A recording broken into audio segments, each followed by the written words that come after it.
মিথ্যা মামলায় গ্রেফতারের প্রতিবাদে কুমিল্লায় মানববন্ধন।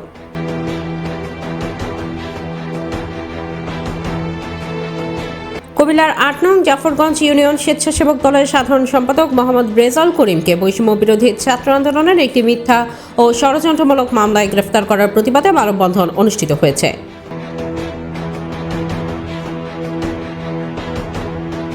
শনিবার ৩১ জানুয়ারি বিকালে কুমিল্লা প্রেস ক্লাবের সামনে এই মানববন্ধনের আয়োজন করা হয়। এতে স্থানীয় বিএনপি, স্বেচ্ছাসেবক দল সহ বিভিন্ন অঙ্গ সংগঠনের নেতাকর্মী ও সাধারণ মানুষ অংশগ্রহণ করেন। মানববন্ধনে বক্তারা অভিযোগ করেন, মোহাম্মদ রেজাউল করিম একজন পরিচ্ছন্ন রাজনীতিবিদ। রাজনৈতিক প্রতিহিংসা ও ভিন্নমত দমনে তাকে উদ্দেশ্য প্রণোদিতভাবে বৈষম্য বিরোধী ছাত্র আন্দোলনের মামলায় জড়িয়ে গ্রেপ্তার করা হয়েছে। মোহাম্মদ রেজাউল করিমের স্ত্রী রিমি আক্তার বলেন, আমার স্বামী কোনো বৈষম্য বিরোধী ছাত্র আন্দোলনের সঙ্গে কখনোই জড়িত ছিলেন না। তিনি একজন রাজনৈতিক কর্মী, তিনি বিএনপি করেন। সবসময় শান্তিপূর্ণ ও গণতান্ত্রিক রাজনীতিতে বিশ্বাসী আমার স্বামী। অথচ আজ তাকে রাজনৈতিক প্রতিহিংসার শিকার করে মিথ্যা মামলায় গ্রেপ্তার করা হয়েছে। আমাদের পরিবারের একমাত্র উপার্জনক্ষম মানুষ তিনি। তার গ্রেফতারের পর আমরা চরম অনিশ্চয়তার মধ্যে দিন কাটাচ্ছি। আমাদের ছোট ছোট সন্তানরা প্রতিদিন বাবার জন্য কান্না করছে, অথচ আমি তাদের কোনো উত্তর দিতে পারছি না।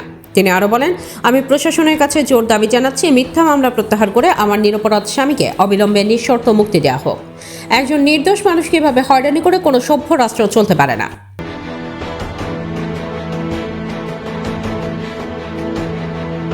কুমিল্লা দেবিদ্বার উপজেলার জাফরগঞ্জ ইউনিয়নের স্বেচ্ছাসেবক দলের সভাপতি আল হেলাল বলেন, মোহাম্মদ রেজাউল করিমের বিরুদ্ধে যে মামলা দেওয়া হয়েছে তা সম্পূর্ণ মিথ্যা, বানোয়াট ও রাজনৈতিক উদ্দেশ্য প্রণোদিত।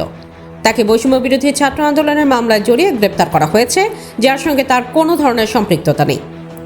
এই মামলার সঙ্গে তার কোনো ধরনের সম্পৃক্ততা নেই। আমরা তার মুক্তি চাই। এই সময় উপস্থিত ছিলেন কুমিল্লা উত্তর জেলা যুবদলের নির্বাহী সদস্য আমসাদুর রহমান রাসেল, জাফরগঞ্জ ইউনিয়ন বিএনপির সাধারণ সম্পাদক মোহাম্মদ কালাম, ছাত্রদল নেতা মোহাম্মদ ইমন, ওয়ার্ড ছাত্রদল সহসভাপতি মোহাম্মদ এরশাদ মিয়া, স্বেচ্ছাসেবক দলের সভাপতি মোহাম্মদ আল হেলাল, রাজাউল করিমের স্ত্রী মোসাম্মদ রিমি আক্তার ও মোসাম্মদ নুসরাত জাহান সহ আরো অনেকে উপস্থিত ছিলেন। আমি রেজাউল করিমের মেয়ে। আমার বাবা সারা জীবন বিএনপি করেছে।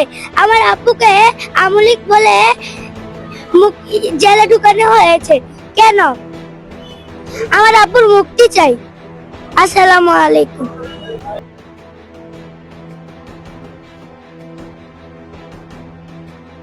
সিয়াম হোসেন প্রীতম, কুমিল্লা ক্রাইম বার্তা।